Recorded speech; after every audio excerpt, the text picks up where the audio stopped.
Good morning. We are extremely pleased that you are here. It is good to come together for the purpose of co-creating. Do you agree? Yes. You are knowing what you are wanting? Yes. Really? Well, we believe that you do, to some extent. In other words, knowing what you don't want helps you to know what you do want, doesn't it? Someone said to us one day, when we were trying to get them to focus upon positive things, and we sort of laid out a list of positive things that she might think about, and she said, "Oh, Abraham, I don't want those. I've already got those." And what she really meant was, the things that I want are the things that have not yet happened. And we want to help you to realize that if you're thinking about things that you want from the standpoint that they have not yet come to fruition, that they are still missing in your experience, then you're holding it in a sort of suspended position where the distance between where you are and where it is not closing. So what we're wanting you to realize is you have these patterns of thought, and law of attraction is helping you to sustain the pattern of thought that you have. A belief is just a thought you keep thinking.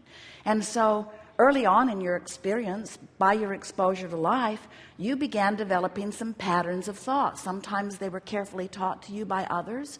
Sometimes it came because of something that you observed and then talked about and then remembered and then attracted again and then talked about it and then remembered and then attracted again. In other words, life is very interesting here, isn't it? Because you can't talk about anything for very long before it begins to replicate itself in your life experience. And it's what makes you develop your patterns of what you call truths. You say, at first I wasn't sure, and then I pondered it for a while. And once I gave it my attention, I began seeing evidence of it everywhere. And now I believe it, and now that I believe it, it's manifesting in my experience. And we say, that's really wonderful, isn't it, if it's stuff you want? But if you are repeating patterns of thought about things you do not want, and in your environment, oh, you are very, very good at that. You have this sort of mass consciousness theory that goes like this. If we don't beat the drum of our history, we are sure to repeat it again. And we say, the contrary is true. The more you beat the drum of anything, the more you activate it in your vibration. The more it is activated in your vibration, then the more law of attraction is matching you up with things like it. And the more law of attraction is matching you up with things like it, the more you observe it. And the more you observe it, the more you talk about it. The more you talk about it and observe it, the more you beat the drum of it or offer the vibration of it. The more you offer the vibration of it, the more law of attraction matches you up with it. The more law of attraction matches you up with it, the more you're living it, the more you're talking about it, the more you're beating the drum of it, the more you're offering the vibration of it. The more you're offering the vibration of it, the more the law of attraction lines you up with it. The more law of attraction lines you up with it, the more you notice it. The more you notice it, the more you talk about it. The more you talk about it, the more you offer it vibrationally. The more you offer it vibrationally, the more law of attraction lines you up with it. The more law of attraction line. We could go on. Your life experience is showing you that. You just cannot keep telling the same story without continuing to live the same circumstances. And so this gathering, we're calling it the art of allowing, but what it really means is the art of telling a different story, the art of telling the story the way life has helped you carve it out incrementally, but telling the story with your words, with your observations, with your expectations, with your vibration. Then when law of attraction is responding to your deliberate offering of thought, now you're getting what you want, not just what you're observing. Are there things in your life that are as you want them to be? Keep telling that story. Are there things in your life that are not as you want it to be? Don't tell that story. You cannot choose something that feels better until you are aware of what you are choosing. So, relief is the order of business. What do you want to talk about? Oh, you have come with some things. Thank you very much. This veritable fortune that I've been amassing for so long. I was... Don't use sarcasm now. Oh. I'd love a little bit more of your experience on how I can deliberately be leaning more towards allowing it. Now, anyone who listens back, and especially those who are sitting here in the room, you might feel yourself wanting to say, especially by the end of the day, Abraham is really nitpicking here. But we want you to feel, if you can, the feeling place from which that question comes.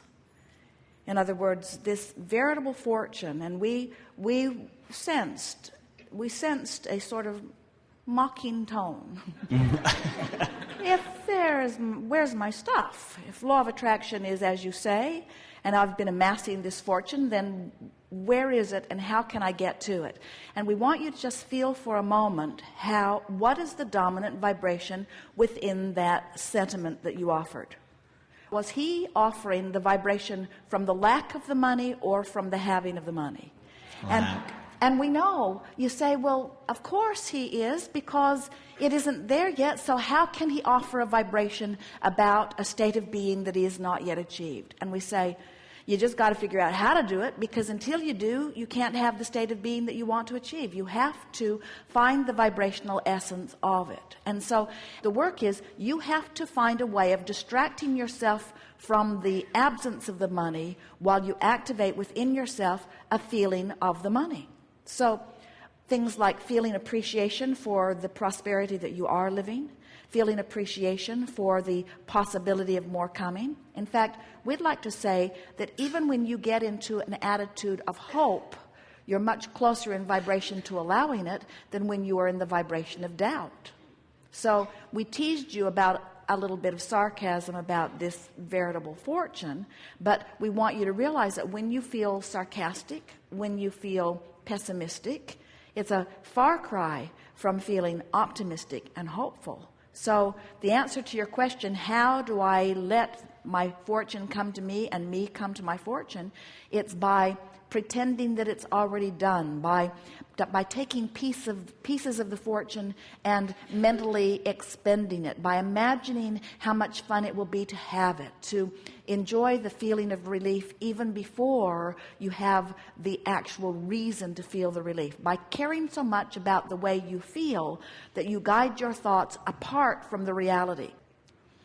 We love your question. We love the question, how do I get from where I am to where I want to be? And the answer is, look in the direction of where you want to be and speak in the direction of where you want to be, and never again look back over your shoulder about where you have come from. And if you can pull that one off, as soon as tomorrow, you'll have evidence of your veritable fortune. Astounding. Thank you.